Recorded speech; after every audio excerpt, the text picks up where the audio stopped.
The focus is on people whose existence seems steeped in a reluctance to change anything in their lives. They seem to deliberately avoid any useful activity, preferring to spend their days in idleness. At the same time, paradoxically, they readily shift responsibility for all their failures onto the shoulders of others, showing no intention of changing the course of events themselves. Attempts to awaken in them a desire for employment and a sense of responsibility repeatedly fail, as if all words are spoken into a void. This harmful habit of relying on others ultimately leads to predictable consequences, causing increasing disappointment, especially when accusations of their own troubles are turned against the one who is trying to help, without encountering the slightest desire for self-help. Against this background, a frantic search for work unfolds, driven by the desire to escape parental custody. This task seems very difficult given the modest work experience, but the determination to gain independence and avoid further negative influence prevails. This period becomes a serious test for the emotional state, requiring the preservation of hope for a better future. A decision is made to stop publishing updates and possibly even delete the account. The negative environment has too strong an impact, and now it is necessary to focus on moving forward, leaving behind everything that pulls back. One evening, seeking entertainment and testing her partner's feelings, she allowed herself a frivolous kiss with a certain Ron right in front of her husband. This act, conceived as a harmless joke, unexpectedly caused a storm of emotions and became the starting point for a whole series of events. As the heroine herself admits, she kissed her boyfriend's best friend, driven by a desire to make him jealous. Realizing the absurdity of the situation, she emphasizes that none of these actions were planned in advance. Trying to explain what happened, she notes that the events developed rapidly and unpredictably, like a snowball rolling down a mountain. At some point, she lost control of the situation and is now trying to understand the reasons for what happened. According to her, it all started as an innocent game, as one of those stupid things that are done without thinking about the consequences. To understand how it all happened, it is worth going back to the beginning of this story. Before that fateful evening, the heroine's life was quite prosperous. She had a stable job and a boyfriend who perhaps did not meet her ideal, but treated her with tenderness and care. They were not married, and the question of marriage was never raised. The fateful meeting with her future husband occurred when she was just over 20 years old. Shortly before that, she had experienced a painful breakup with a partner with whom they were too young and inexperienced. Their relationship was full of passion and drama, with alternating ups and downs. In the end, it became obvious that they were not suitable for each other. A few weeks after the breakup, friends persuaded her to attend some event where she met her future husband. In truth, she did not attach much importance to their acquaintance. He was an attractive young man, but she was not striving for a serious relationship, and the image of her former lover was still in her memory. Her thoughts were occupied with her career and peace of mind, and the prospect of a new relationship seemed like an unnecessary complication of life. However, he showed enviable persistence, regularly appearing in her field of vision and inviting her on dates until she succumbed to his pressure. She did not place high hopes on this union, believing that they would only have a short-term affair. But time passed, and they found themselves together more and more often. He stood out from her past partners with his reliability and punctuality. Perhaps this is what attracted her the most. After the turmoil she had experienced, she was pleased to be around a person who did not bring extra drama into her life. After a couple of years, they decided to live together, and for a while their relationship was quite prosperous. He was not perfect, but who can boast of perfection? He had his flaws, which she thought she could tolerate. But everything changed at one party, or rather at a pre-party, where serious problems began in their relationship. The evening promised to be an ordinary set of circumstances when a small company gathered in anticipation of the main event, a performance by a little-known local band. The air was filled with the spirit of carelessness, fueled by the flowing river of drinks and deafening rhythms of music. The heroine of the story, who had not initially planned to attend this event, succumbed to the persuasion of close friends, convinced of the need for her emotional relief. And perhaps there was some truth in their words. Among those present was her husband. Their union wasn't particularly strong, but a shared group of friends made such gatherings pleasant and casual, fostering an atmosphere of mutual understanding. It was in this setting that Ron appeared, one of those friends you don't usually give a second glance. Besides, he was her husband's best friend. They had known each other for years, but in all that time there had never been the slightest hint of anything more than friendship. He was just Ron, and that was all. One of the girls at the party brought a card game with drinking-related dares. However, it wasn't a traditional game that demanded everyone's attention and focus. Instead, she approached different groups of guests and offered them a question to answer or a task to perform, depending on the card drawn. This left those present with little choice but to participate. As she approached their group, the storyteller was focused on a conversation with Ron and a few mutual friends. Her gaze drifted towards her husband, who was casually chatting with friends by the pool. But their social circles didn't intersect that evening. Suddenly, a proposition was directed specifically at her. Kiss the person on your right or jump in the pool. Make your choice. Ron was on her right, and the prospect of being in the water was not appealing. The kiss, in her mind, was supposed to be nothing more than a comical episode, a spontaneous act driven by the moment, and a desire to elicit a lively reaction from those around her. She insists that she didn't attach any particular significance to it, nor did she foresee any potential consequences. Amidst the laughter and encouragement, she decided to play along, believing it was all part of the fun. However, her husband's reaction was completely different. His face showed no hint of amusement or anger, only bewilderment and perhaps hurt. He seemed stunned by what was happening. Without waiting for an explanation, he left the party, leaving her completely baffled. It was at that moment that she realized the joke might have gone too far. She claimed she had no bad intentions, nor did she seek any serious consequences. But suddenly, everything took on a shade of reality. Seeing his distress, she realized that what was happening was no longer funny. Now she faces the need to rectify the situation, acknowledging that she may have crossed a line. Perhaps deep down she was aware of her actions, but she never expected things to turn out this way. After his abrupt departure from the pre-party, the atmosphere changed dramatically, as if a cloud had descended upon the general merriment. She didn't immediately rush after him, partly because she didn't realize the full gravity of the situation. Deep down, she hoped that he would cool down, return, and maybe even laugh about it. However, time passed, and he didn't come back. She stayed at the party, making desperate attempts to enjoy the rest of the evening, but her thoughts kept returning to him. Every time she surreptitiously checked her phone, the screen remained silent. No messages, no missed calls. By the time she finally decided to leave the party, she was plagued by a slight sense of guilt, but mostly by bewilderment. The drive home was agonizingly long. Arriving home, she found the house plunged into darkness. He wasn't there. She sent a call, which immediately went to voicemail. A simple message, "Where are you?" went unanswered. Maybe he needs space, she thought. Perhaps he went to a friend to calm down, and everything would be back to normal by morning. However, the next morning brought no relief. He was still not home. By this point, the guilt began to mount relentlessly.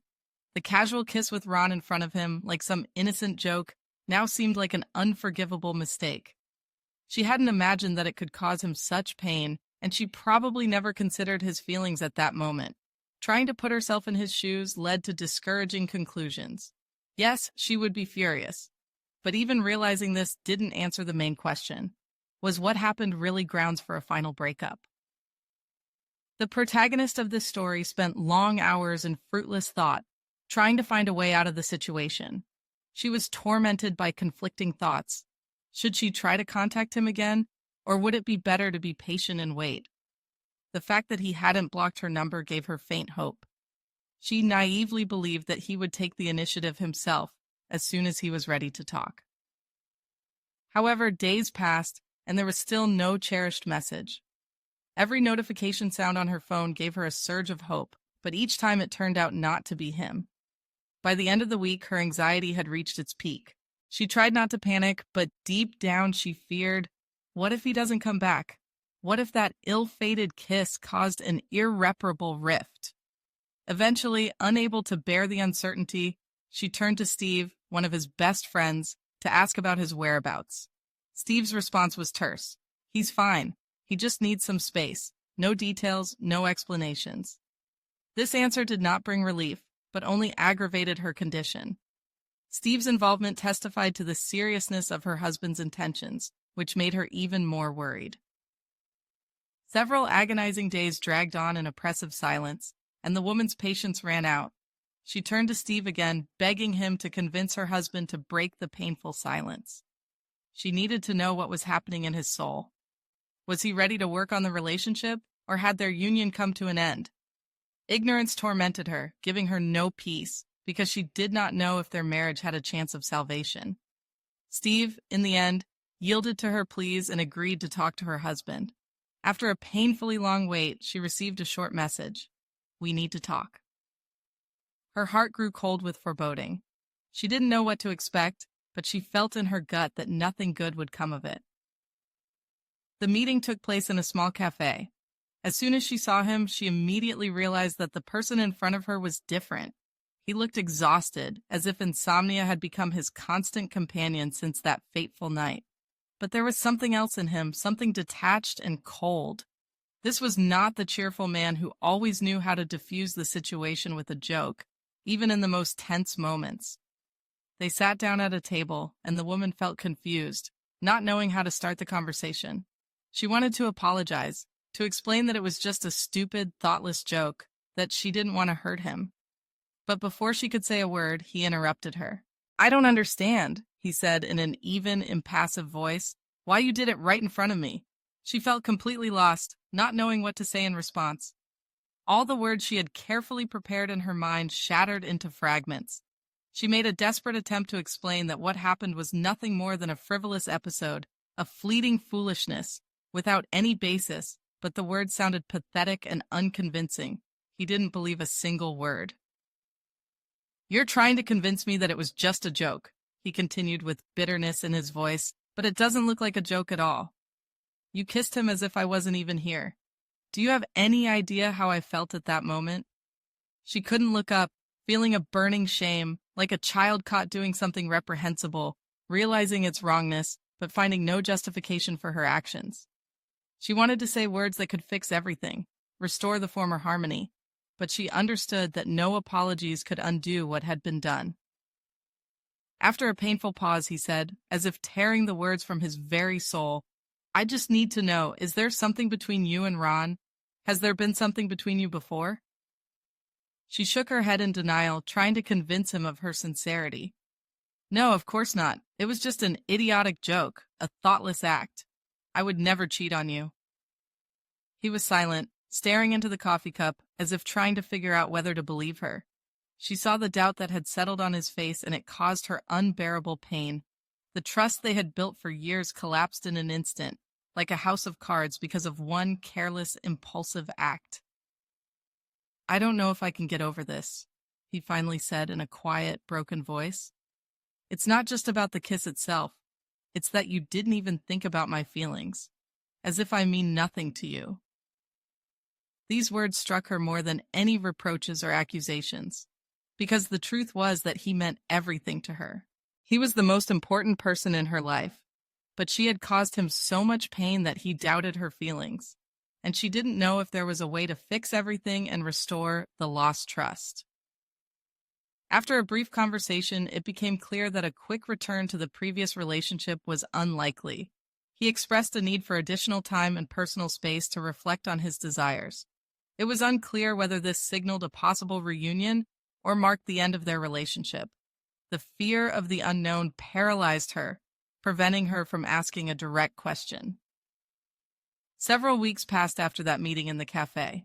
At first, she tried to respect his need for privacy, hoping for his rethinking and restoration of the former harmony. However, the oppressive silence became unbearable. Every day spent alone in the house felt like an unfillable void, accompanied by an all-consuming sense of guilt. She tried to distract herself by immersing herself in work and socializing with friends, but all these efforts seemed like only a temporary escape from reality. Her thoughts constantly returned to him, what he was doing, where he was, whether he was thinking about her, about their future together. She replayed the events of that fateful night in her memory again and again, regretting her actions and dreaming of undoing the fatal kiss that had catalyzed the discord. A month after their conversation in the cafe, he finally got in touch, sending a short message. "We need to meet." This message, she felt an inner numbness. She understood that this was the moment of truth. Either they would be able to restore the destroyed relationship, or he would announce its final end. Trying not to give in to anxious thoughts, she nevertheless felt the growing nervous tension. The meeting took place in the same cafe as last time. The atmosphere between them was electrified by unspoken words and unresolved conflicts. He looked exhausted, even more tired than during their previous meeting. Finally he spoke, and his voice sounded muffled, as if each word was given to him with difficulty. "I've been thinking a lot," he said, avoiding eye contact. "About everything. About us." She nodded, feeling her heart pounding wildly in her chest. Fear gripped her, preventing her from saying a word, fearing to say something inappropriate and thereby push him even further away. "I won't lie," he continued. "What you did caused me deep pain, and I'm not sure if I'll ever be able to trust you unconditionally again." These words fell on her like a crushing blow, leaving her breathless. She cherished hope, looking for even the slightest sign indicating the possibility of correcting the situation and returning the relationship to its former state. But hearing from his lips the admission of uncertainty about restoring trust sounded like a death knell, announcing the end of their future together. However, he then added, "I also thought about everything we've been through together, about the bright and joyful moments, about the difficulties and trials that we have overcome. And I'm not ready to just give up on all of this." For the first time during their conversation, a ray of hope flickered in her soul, weak but distinct. "Maybe all is not lost yet. I need time," he said, looking intently into her eyes. "I'm not saying that we're back to normal because that's far from the truth, but I'm willing to try. I'm willing to see if we can fix everything." A wave of relief washed over her, mixed with a sense of anxiety and uncertainty. It wasn't a firm and confident yes. It wasn't a guarantee of a successful outcome. But it was something, giving a chance to save their relationship. And she understood that she had to seize this opportunity with both hands. "I realized that I made a mistake," she said in a trembling voice. "I know that I hurt you, and I'm really sorry about that. I will do everything I can to make amends." He didn't answer, just silently looked at his coffee drink, as if trying to find answers to the questions that tormented him. When he finally spoke, his voice sounded quiet and muffled. "I'll live with Steve for a while," he said. "I'm not ready to go home yet. I need more time to think about everything and recover. But we will continue to communicate and stay in touch." She nodded, trying to hide her disappointment.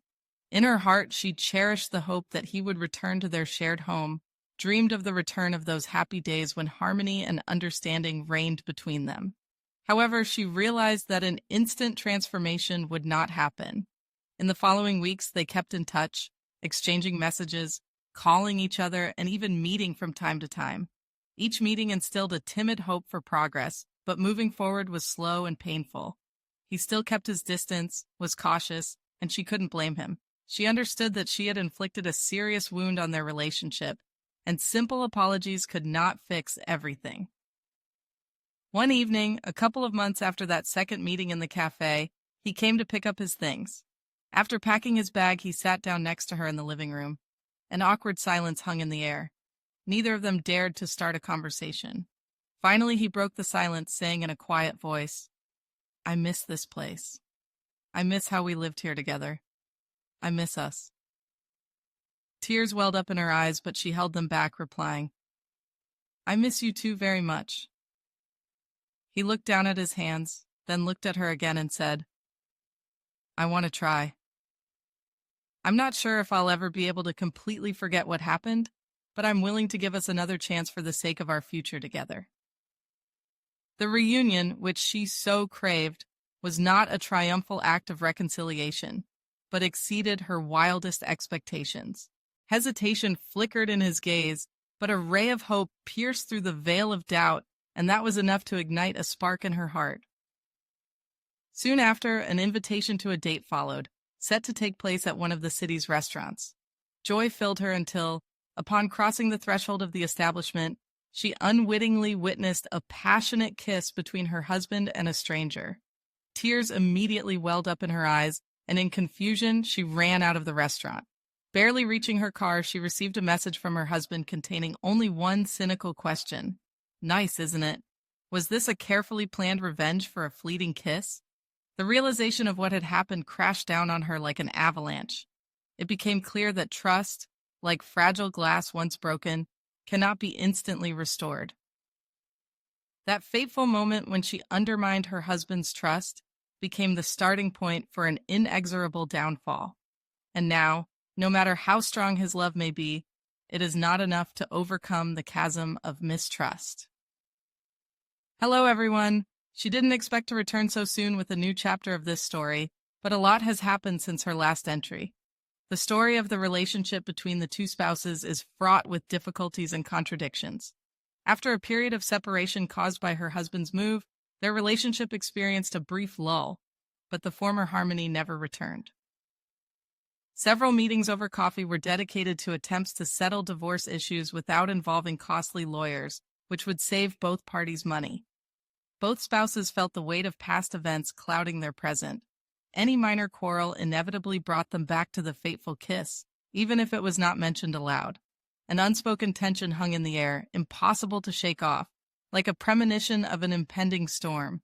At the insistence of her mother-in-law, the couple attempted to save their marriage and sought the help of a family therapist. The therapy was not aimed at reunification, but at completing all unfinished business and moving on. It seemed that this could help them discuss all the accumulated problems, overcome the painful incident, and start a new life. During therapy, many aspects of their relationship were worked through, including issues of communication, trust, and mutual understanding. Ultimately, the couple decided to give their relationship another chance and reunite, continuing to attend counseling sessions. However, despite all efforts, a feeling of incompleteness and dissatisfaction did not leave the heroine. Her husband could not fully forgive her for the transgression, which created an insurmountable barrier to restoring their former intimacy. He said the words of forgiveness, but there was a feeling that true forgiveness had not occurred. It became obvious that, despite mutual efforts, their paths had diverged. She sought to leave the past behind and look to the future, while he was still bound by the emotional pain of what he had experienced. He began to distance himself again, staying late at work, spending more time with friends, and giving her less attention. He answered her questions evasively, citing busyness and fatigue. However, she sensed that something was wrong. Soon the truth was revealed to her. She wasn't looking for it specifically. Circumstances just happened that way. One evening, on the kitchen table, she noticed his phone, on the screen of which a message from a certain Carol appeared. At first, she didn't attach any importance to it, because her husband communicated with many people, including female colleagues. But something in the wording of the message made her wary. There was nothing overtly compromising in it, but there was a strange carelessness, an excessive familiarity. That evening, she preferred to remain silent, but became more attentive. Over the course of several weeks, she noticed new messages from Carol, and they didn't just concern work matters. The correspondence took place late at night, far beyond working hours. She tried to convince herself of her excessive suspicion that nothing was happening, but deep down she knew that her fears were not unfounded. One sleepless night, when silence enveloped the house, she could no longer restrain the feelings that overwhelmed her. Giving in to impulse, she took her husband's phone and immersed herself in reading his personal messages. The discovered correspondence did not contain direct evidence of infidelity, but in every word there was a feeling of ambiguity and flirtation, inappropriate in a marriage. The woman's heart sank with pain and disappointment. It seemed to her that the fragile happiness they had so painstakingly restored was once again shattering into fragments. The next morning, she did not remain silent and expressed her suspicions to her husband. She would never forget his bewildered face when she asked about Carol. He was clearly taken by surprise. However, the worst was yet to come. He lied, claiming that Carol was just a work colleague, and there was nothing untoward between them. She wanted to believe him, but after everything they had been through, it was impossible. That day, an hours-long argument erupted. He insisted she was exaggerating and that her suspicions were just a result of what she had experienced with Ron. But she didn't give in to his persuasion. She knew what she had seen and wouldn't let him convince her that she was making it all up. Finally, he confessed. He confirmed that there was no physical intimacy between him and Carol, but they had talked a lot, too much. He justified it by saying that he didn't want the relationship to develop, that he felt lonely and alienated after her affair with Ron. He enjoyed spending time with Carol, and he was tired of constantly trying to fix things with his wife. The protagonist was deeply shaken. After all the trials they had gone through, after the immense effort invested in reviving their union, her husband had committed a fateful act. She was confused and didn't know what to do. On the one hand, she felt she had no moral right to be angry, given her own mistakes in the past. On the other hand, she couldn't shake the feeling of betrayal, as if her hopes had been crushed. In the end, the decision to separate was made. He left their shared home again, and this time the breakup seemed final. The divorce process has not been officially completed, but everything is moving towards it. She didn't know if they would ever get back together, and frankly, she wasn't sure if she wanted to. Trust, that fragile foundation of any relationship, had been completely destroyed, and the prospects for its restoration seemed dim. In this difficult situation, she was able to learn valuable lessons. She realized exactly what she wanted and needed in a relationship. She understood that both partners had made mistakes, and although she regretted what had happened with Ron, she also understood that her husband's actions were his personal choice. Both played a role in the collapse of the marriage, but that didn't make the pain any less intense. As for Ron, they hadn't spoken since that fateful night before the party. After the truth came out, she realized that Ron had never been a significant part of her life. He was just a symptom of deep-seated problems in her marriage, not their root cause. And frankly, she was fine with that. At the moment, she didn't need any more drama and upheaval. So here's the situation. The marriage has come to an end, and now the question of what to do next is being decided. The future seems bleak and uncertain, but efforts are being made to focus on the present moment. This experience has brought many lessons, and despite all the pain, there is hope to emerge from this situation as a stronger person. I would like to express my gratitude for your attention to this story and for the support you have given after the first publication. This path has not been easy, but it is being walked step by step with confidence in eventual success.